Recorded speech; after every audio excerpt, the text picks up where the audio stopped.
নমস্কার। আপনারা দেখছেন নজরে বাংলা অফিসিয়াল ইউটিউব চ্যানেল, আর আপনাদের সঙ্গে আমি রয়েছি সন্দীপন। বিধানসভার কাজটা আসলে কি বলুন তো? বিধানসভার কাজ বলতে আমরা যতটা জানি যে সেখানে সাধারণ মানুষের কথা হবে।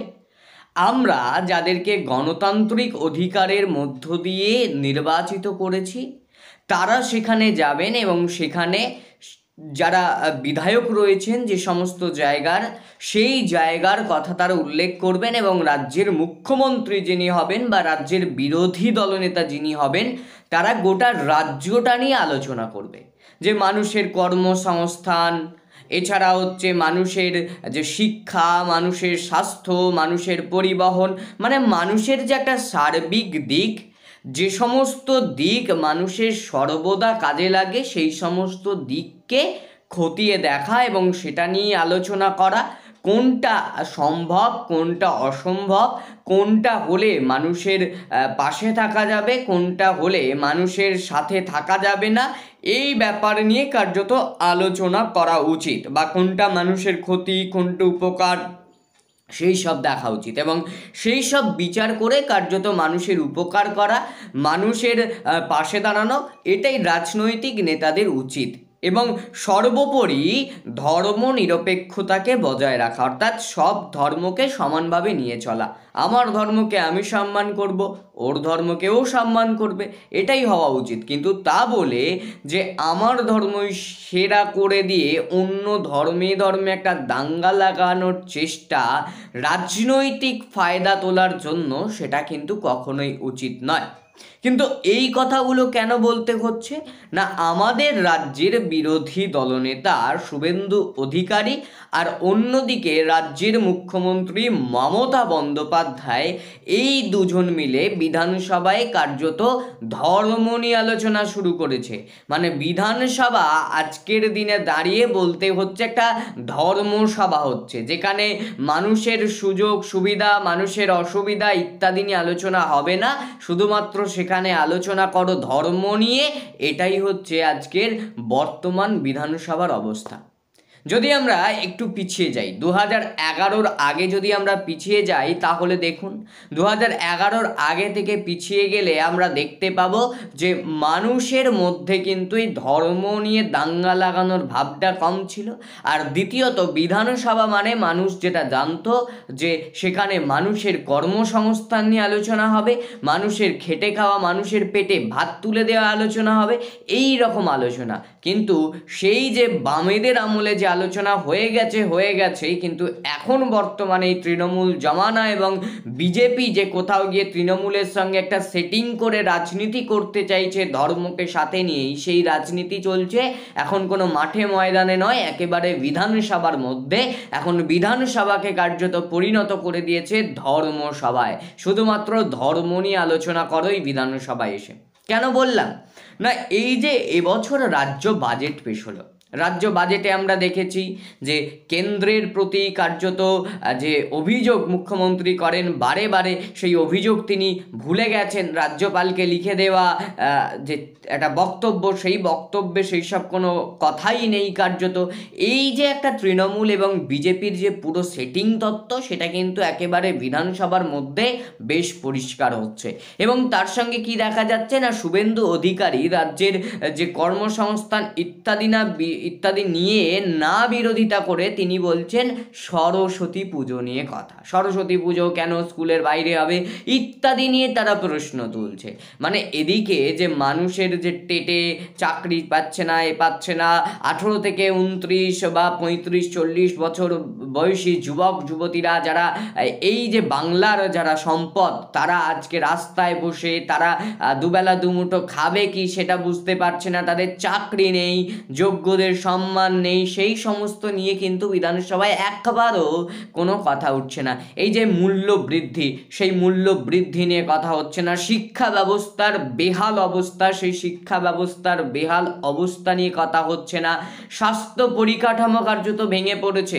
রাজ্যের যে বলা হয় সুপার স্পেশালিটি হাসপাতাল, মাল্টি স্পেশালিটি হাসপাতাল, কোথায় সে হাসপাতাল? সেই হাসপাতালগুলোতে নিয়ে গেলেই ট্রান্সফার করিয়ে দেওয়া হচ্ছে বাইরের রাজ্যে কিংবা কলকাতার কোনো নামী হাসপাতালে, তাহলে গ্রামের মানুষকে যদি এইভাবেই যেতে হয় বিভিন্ন দূরে দূরে, তাহলে কোথাও গিয়ে রাজ্যের যে স্বাস্থ্য ব্যবস্থার বেহাল দশা সেটার কথা কেন তুলে ধরছে না এই রাজ্য সরকার বিধানসভায় দাঁড়িয়ে? নাকি শুভেন্দু অধিকারী তার প্রতিবাদ করে বলছেন যে স্বাস্থ্য ব্যবস্থা ঠিক নেই, শিক্ষা ব্যবস্থা ঠিক নেই, এই সব কথা হচ্ছে না, তিনি শুধু হিন্দুত্ব প্রতিষ্ঠা করছেন, ধর্মকে প্রতিষ্ঠা করতে চাইছেন এবং ধর্ম নিয়ে আলোচনা করতে চাইছেন এই একেবারে বিধানসভার মধ্যে। এবং যে মমতা বন্দ্যোপাধ্যায় তিনিও যে কতটা ধর্ম নিয়ে আলোচনা করতে গিয়ে, ধর্মের উপর জোর দিতে গিয়ে যেই বাজেট করেছেন সেটাও কিন্তু বারে বারে প্রমাণ হচ্ছে। স্কুল বন্ধ করে কার্যত বহু মাদ্রাসার অনুমোদন দিয়েছে রাজ্য বাজেটে, এই নিয়েও কিন্তু নানান বিতর্ক উঠছে। অর্থাৎ একটা যে বিধানসভা, যেটা গরিমা, যেটা ইতিহাস একেবারে সমৃদ্ধ বিষয়, সেই ইতিহাস কোথা থেকে যেন হারিয়ে যাচ্ছে আজকের এই তৃণমূল জমানায় এসে। বিধানসভায় যেখানে দাঁড়িয়ে মানুষের অসুবিধার কথা উঠবে, মানুষের কর্মসংস্থান নিয়ে আলোচনা হবে, সেসব না আলোচনা হয়ে শুধুমাত্র এখন ধর্মের উপর জোর দিয়ে ধর্ম নিয়ে আলোচনা হচ্ছে। আবার অন্যদিকে লোকসভার কথা ভাবুন, লোকসভাও একটা গরিমা, লোকসভাতেও মানুষের অধিকার নিয়ে আলোচনা হবে, সেসব নিয়ে না আলোচনা হয়ে কে বেশি কে কম এই নিয়ে আলোচনা করছেন। মুখ্যমন্ত্রী মমতা বন্দ্যোপাধ্যায়ের সঙ্গে তুলনা করছেন নিজেই নিজেকে অশ্বিনী বৈষ্ণব, যিনি রেলমন্ত্রী। এমন কয়েকজন মানুষ আছেন যারা হচ্ছে এখনও এই রকম মানসিকতা নিয়ে বেঁচে থাকে যে ওর বেলা হয়েছে তো আমার বেলা হলে দোষ কি, এই ব্যাপারটা।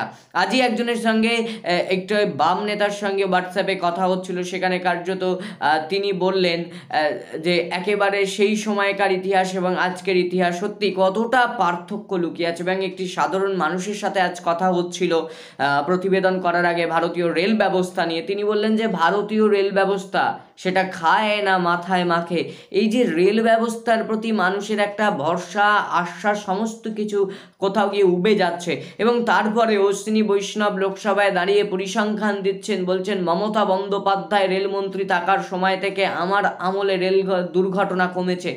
আচ্ছা, আমি আপনারা যারা ভোট দিয়ে কোনো একটা সাংসদকে নির্বাচিত করেন, এইরকম অশ্বিনী বৈষ্ণবের মতো লোককে কেন্দ্রে পাঠিয়েছেন, রেলমন্ত্রী বানিয়েছেন, তার মুখ থেকে কি এটা শুনতে চেয়েছিলেন যে আমার বেলাতেও মানুষ মরবে? আমরা চেয়েছিলাম যে মন্ত্রী হবে সে যাতে এই যে মানুষের দুর্ঘটনা, মানুষের মৃত্যু না হয়, সেটা কম না বেশি এটা নয়, কিন্তু তিনি কম বেশির উদাহরণ দিচ্ছেন।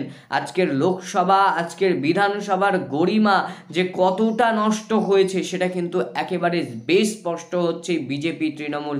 অর্থাৎ বিজেপি তৃণমূল সেটিং করে বাংলার মানুষ সহ দেশের মানুষকে যে একটা কাদা জলে কার্যত ফেলে দিচ্ছে এবং একেবারে চোখে সর্ষে ফুল দেখিয়ে দিচ্ছে, তাদের অবস্থা নিয়ে আর কোথাও যাওয়ার মানে একদিকে কর্মসংস্থান না দিয়ে হাত পা ভেঙে দিচ্ছে, আর অন্যদিকে ওই ভাতা দিয়ে এই শুধুমাত্র ডাল ভাত জোগানোরও একটা ব্যবস্থা করে দিচ্ছে না। মানে ফেসবুক, ইউটিউবে রিলস ভাইরাল হচ্ছে যে ডাল আর ভাত, চাল কিনতে গেলেও ওই লক্ষ্মীর ভাণ্ডারের টাকা থেকেও প্রায় 500-600 টাকা দোকানে বাকি থাকছে, তাহলে সেই টাকাও মানুষের কাছে নেই, শুধুমাত্র ডাল ভাত খাওয়ার মতনও টাকা নেই মানুষের কাছে। আর অন্যদিকে কর্মসংস্থান নেই। মানুষকে শিক্ষা দীক্ষা শিক্ষিত করলে মানুষের যদি বুঝতে পেরে যায়, যুব সমাজ যদি বুঝতে পেরে যায় তৃণমূল এবং বিজেপির আসল রূপ, তাই শিক্ষা ব্যবস্থা নেই, স্বাস্থ্য নেই, মানুষের কথা তারা ভাবেন না।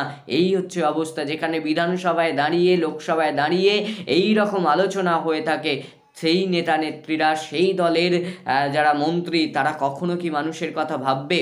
এটা নিয়েই কিন্তু বর্তমানে প্রশ্ন উঠছে।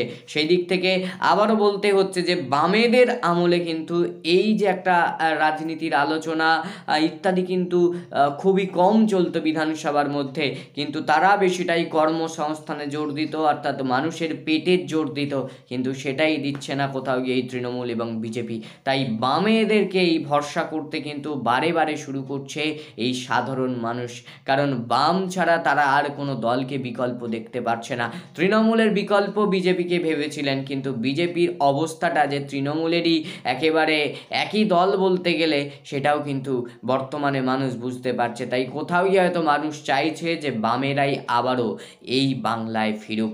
আপনাদের সঙ্গে এতক্ষণ আমি ছিলাম সন্দীপন। আরও একটি নতুন প্রতিবেদন নিয়ে অবশ্যই আপনাদের সঙ্গে আবারও দেখা হবে। ততদিন ভালো থাকবেন, সুস্থ থাকবেন।